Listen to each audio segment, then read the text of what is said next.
നമസ്കാരം, എല്ലാവർക്കും recipes four റെസിപ്പിയൻസിലേക്ക് വീണ്ടും സ്വാഗതം. ഇന്നത്തെ വീഡിയോയിലൂടെ ഷെയർ ചെയ്യുന്നത് കോൺ ഡോഗിൻ്റെ റെസിപ്പിയാണ്.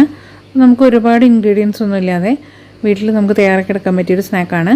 കുട്ടികൾക്കൊക്കെ ഒരുപാട് ഇഷ്ടപ്പെടുന്നൊരു സ്നാക്ക് കൂടിയാണ്. ഇതിലേക്ക് നമുക്ക് മെയിനായിട്ട് വേണ്ടത് ഹോട്ട് ഡോഗും ചീസുമാണ്. ഒരുപാട് സമയമൊന്നും ആവശ്യമില്ല കേട്ടോ, നമുക്ക് പെട്ടെന്ന് തന്നെ തയ്യാറാക്കിയെടുക്കാനും പറ്റും. അപ്പോൾ റെസിപ്പി നോക്കാം. ആദ്യം തന്നെ ഒരു ബൗളിലേക്ക് 2 മുട്ട പൊട്ടിച്ചൊഴിച്ച് കൊടുക്കുന്നുണ്ട്. ഈ മുട്ട ജസ്റ്റ് ഒന്ന് ബീറ്റ് ചെയ്തെടുക്കാം.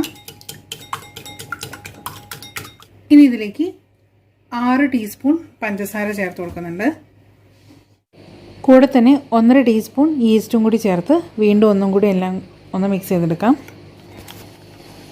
ഇതിലേക്ക് 2 കപ്പ് മൈദപ്പൊടി ചേർത്ത് കൊടുക്കാം. പിന്നെ 1/2 കപ്പ് അരിപ്പൊടി ചേർക്കുന്നുണ്ട്. 1 ടീസ്പൂൺ ഉപ്പ് കൂടി ചേർത്ത് കൊടുക്കാം. ഇതിലേക്കിനി 1.25 കപ്പ് ചെറു ചൂടുവെള്ളം കൂടി ചേർത്ത് നല്ലപോലെ ഒന്ന് മിക്സ് ചെയ്തെടുക്കാം. വെള്ളം കുറച്ചായിട്ട് ചേർത്ത് മിക്സ് ചെയ്തെടുത്താൽ മതി. പിന്നെ ഞാനിവിടെ ഒരു 12 കോൺ ഡോഗ്സ് ഉണ്ടാക്കുന്നുണ്ട്, അതുകൊണ്ടാണ് ഇത്രയും മാവ് എടുത്തിട്ടുള്ളത്. അപ്പോൾ ഇത്ര ക്വാണ്ടിറ്റിയിൽ ചെയ്യുന്നില്ല എന്നുണ്ടെങ്കിൽ ഇതിൻ്റെയൊക്കെ പകുതി മെഷർമെൻറ്റ് എടുത്താൽ മതി കേട്ടോ.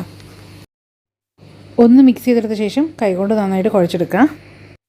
ഞാനിവിടെ കൈകൊണ്ട് നന്നായിട്ട് മിക്സ് ചെയ്തെടുത്തിട്ടുണ്ട്. അപ്പോൾ ഈ ഒരു ടെക്സ്ചറിലാണ് നമുക്ക് കിട്ടേണ്ടത്. നമ്മൾ ചപ്പാത്തി കുഴച്ചെടുക്കുന്ന മാവ് പോലെയല്ല, എന്നാൽ ഇഡ്ഡലി മാവിനേക്കാളൊക്കെ കുറച്ചും കൂടി തിക്കായിട്ടുള്ളൊരു ബാറ്ററാണ് വേണ്ടത്. ഈ ഒരു ടെക്സ്ചറിലുള്ള മാവാണെങ്കിലേ നമുക്ക് ഹോട്ട് ഡോഗിൻ്റെ മുകളിൽ നന്നായിട്ട് കോട്ട് ചെയ്തെടുക്കാൻ വേണ്ടി പറ്റുള്ളൂ. ഇനി 1/2 മണിക്കൂറൊന്ന് റെസ്റ്റ് ചെയ്യാൻ വേണ്ടി വയ്ക്കാം. ഇനി കോൺ ഡോഗ് ഉണ്ടാക്കാൻ നമ്മൾ എടുക്കുന്ന ഹോട്ട് ഡോഗ് ഒന്ന് ജസ്റ്റ് ഒന്ന് ബോയിലിംഗ് വാട്ടറിൽ ഒന്ന് ഇട്ടെടുക്കണം. ജസ്റ്റ് ഒന്ന് കുക്ക് ചെയ്തെടുക്കാൻ വേണ്ടിയിട്ടാണ്. ഇവിടെ വെള്ളം തിളപ്പിച്ചെടുത്തിട്ടുണ്ട്, അതിലേക്ക് ഇട്ട് കൊടുക്കുകയാണ്.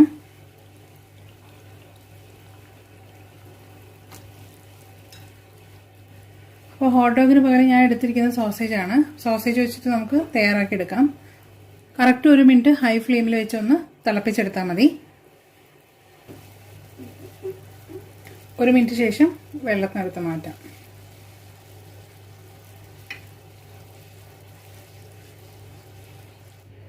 കൂട്ട് ചെയ്യാൻ വേണ്ടി നമ്മൾ മിക്സ് ചെയ്ത് വെച്ചിരിക്കുന്ന ബാറ്റർ ഇവിടെ നന്നായിട്ട് പൊങ്ങി വന്നിട്ടുണ്ട്. പിന്നെ ഇതിലേക്ക് വേണ്ട ചീസ് ഇതേപോലെ കട്ട് ചെയ്തെടുത്തിട്ടുണ്ട്. ഇതിലേക്ക് നമുക്ക് വേണ്ടത് മൊസറല്ല ചീസാണ്. എടുക്കുന്ന ഹോട്ട് ഡോഗ് എത്രയാണ് വലുപ്പം അതിന് ഹാഫായിട്ട് നമ്മൾ കട്ട് ചെയ്യും. അപ്പോൾ ആ കട്ട് ചെയ്തിട്ടുള്ള അതേ ആ ഒരു സെയിം ഹാഫായിട്ടുള്ള ഇതുപോലത്തെ പീസാക്കിയിട്ട് വേണം ചീസ് കട്ട് ചെയ്തെടുക്കാൻ. ഒരു ഡോ അല്ല ഒരു ബാറ്ററും അല്ലാതൊരു കൺസിസ്റ്റൻസിയിലാണുള്ളത്. അത് ഞാൻ പ്ലേറ്റിലേക്ക് മാറ്റിയിട്ടുണ്ട്. പിന്നെ ഒരു പ്ലേറ്റിലേക്ക് ബ്രെഡ് ക്രംസ് ഇട്ട് കൊടുക്കുന്നുണ്ട്. ഇനി ഇതൊരു സ്ക്രൂ എടുത്തിട്ട് ഇതുപോലെ ഒന്ന് കുത്തി കൊടുക്കാം. അതുപോലെ തന്നെ ചീസും ഇതിന് മുകളിലേക്കൊന്ന് കുത്തി കൊടുക്കാം. ഇനി ഈ ബാറ്ററിലൊന്ന് കോട്ട് ചെയ്തെടുക്കാം. നല്ലപോലെ തന്നെ കോട്ട് ചെയ്തെടുക്കണം, അല്ലെങ്കിൽ നമ്മൾ ഫ്രൈ ചെയ്തെടുക്കുന്ന സമയത്ത് ഈ ചീസ് പുറത്തേക്ക് ഒലിക്കാൻ ചാൻസ് ഉണ്ട്. അതിനുശേഷം ബ്രെഡ് ക്രംസിൽ കൂടി ഒന്ന് കോട്ട് ചെയ്തെടുക്കാം. ഇനി ചൂടായ ഓയിലിട്ട് ഫ്രൈ ചെയ്തെടുക്കാം. ഞാനിവിടെ എടുത്തിരിക്കുന്നത് കനോല ഓയിലാണ്. ഏതെങ്കിലും നല്ല റിഫൈൻഡ് ഓയിൽ യൂസ് ചെയ്യുക ഫ്രൈ ചെയ്തെടുക്കാനായിട്ട്. കോക്കനട്ട് ഓയിലൊന്നും യൂസ് ചെയ്യരുത്. മീഡിയം ഫ്ലെയിമിലിട്ട് നല്ലപോലെ ഫ്രൈ ചെയ്തെടുക്കുക. ഇതുപോലെ തിരിച്ചും മറിച്ചും കൊടുത്തൊന്ന് ഫ്രൈ ചെയ്തെടുത്താൽ മതി. ഇപ്പോൾ ഒരുപാട് എണ്ണ കുടിക്കുകയൊന്നുമില്ല കേട്ടോ, ഈ ഫ്രൈ ചെയ്തെടുക്കാൻ ആവശ്യമായിട്ടുള്ള ഓയിൽ മാത്രം മതി.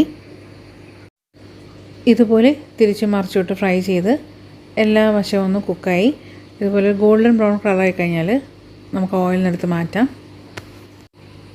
പുറം ഭാഗം നല്ല ക്രിസ്പി ആയിട്ടാണ് ഉണ്ടാവുക, ഉള്ളിലേക്ക് നല്ല സോഫ്റ്റായിട്ടും ഉണ്ടാവും. ഞാനിത് ഓയിലിനെടുത്ത് മാറ്റാണ്. അപ്പോൾ ഇതുപോലെ തന്നെ എല്ലാം ഫ്രൈ ചെയ്തെടുക്കാം. നല്ല ചൂടോടുകൂടി തന്നെ ടൊമാറ്റോ സോസിൻ്റെ കൂടെ നമുക്ക് സെർവ് ചെയ്യാവുന്നതാണ്. അങ്ങനെ നമ്മുടെ സ്നാക്ക് ഇവിടെ റെഡി ആയിട്ടുണ്ട്.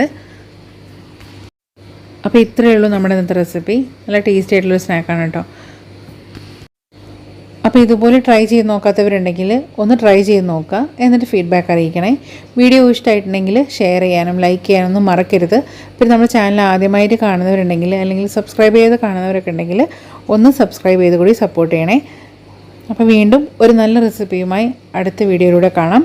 Thank you for watching.